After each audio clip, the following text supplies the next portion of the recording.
himself. You're insane.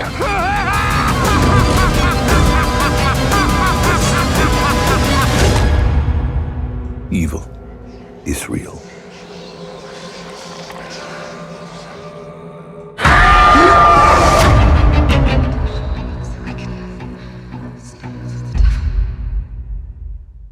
Sounds good. Nigeria Chambers from Big O Belt Media. Natasha, once again, thank you for your time. And Of today, course. congratulations on your latest project, Abraham Boys, A Dracula Story in theaters July 11th. How you doing? I'm good. How are you? I'm good. I'm good. I'm super excited to talk to you. And I've just been rooting for you since we spoke many years ago for your Project Lucky, still one of my favorite.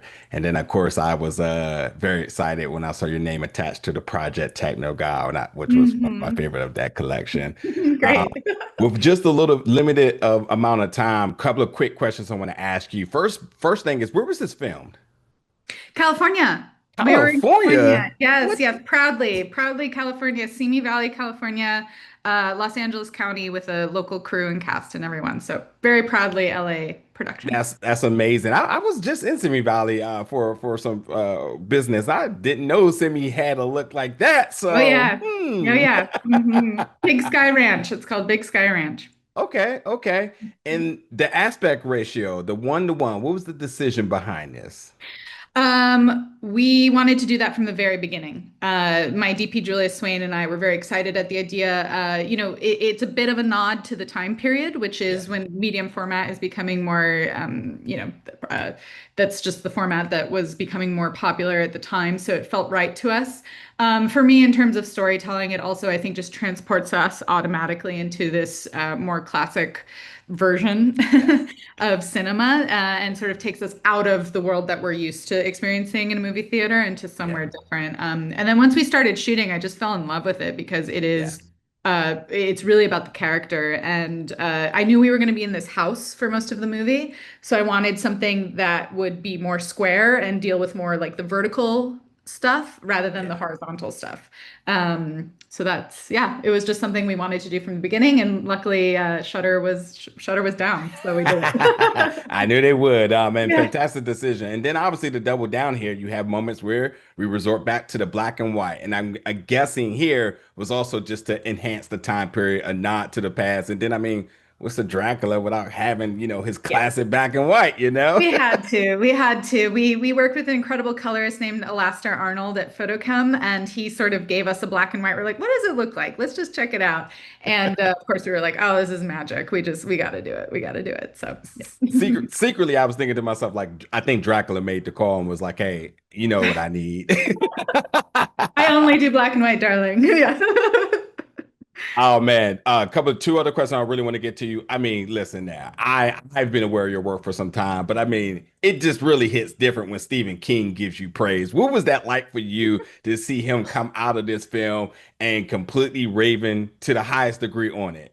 Yeah, no, I mean, what an honor. He's the king, you know? So, yeah, that was very, very exciting. And I wasn't sure how he was going to react because it's not, it's not a conventional horror movie. But I think he loves he loves character, as we know, and he loves family dramas and he Yeah. loves those dynamics. So, yeah, we were just very excited. That's the only Yeah. word. He was excited. Amazing. You should be buzzing, man. This is a great project. And one thing I fell in love with your work is that obviously they always tell good stories. I think you always have good cast in your story.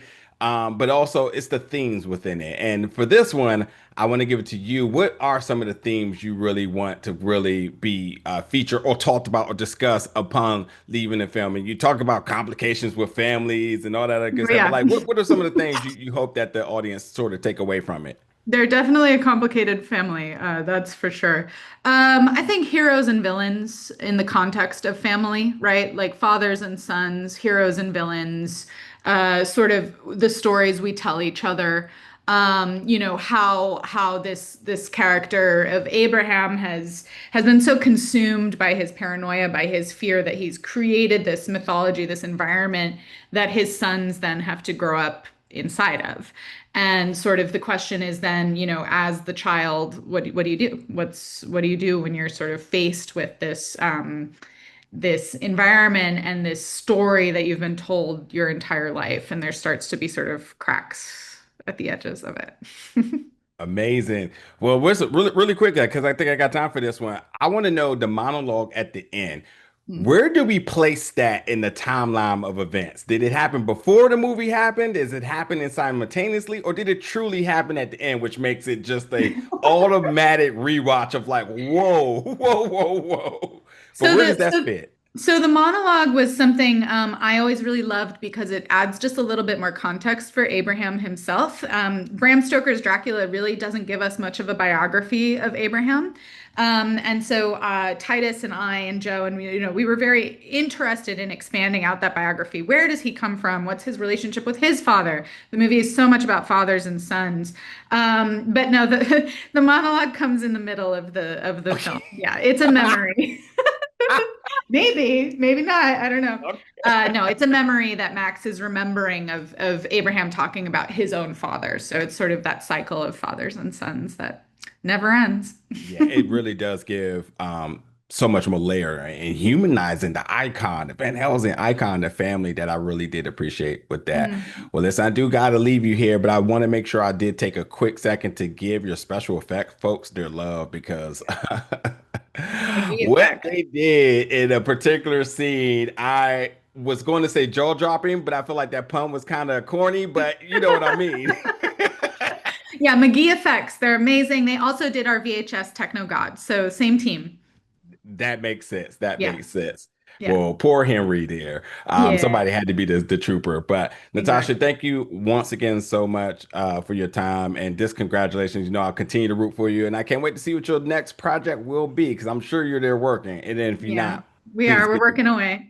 All right, good, good, good. And once again, folks, Abraham Boys, A Dracula Story in theaters July 11th. Thank you so much for your time today. Thank you so much. See you next time. Thank you. Bye. Thank you. Thank you.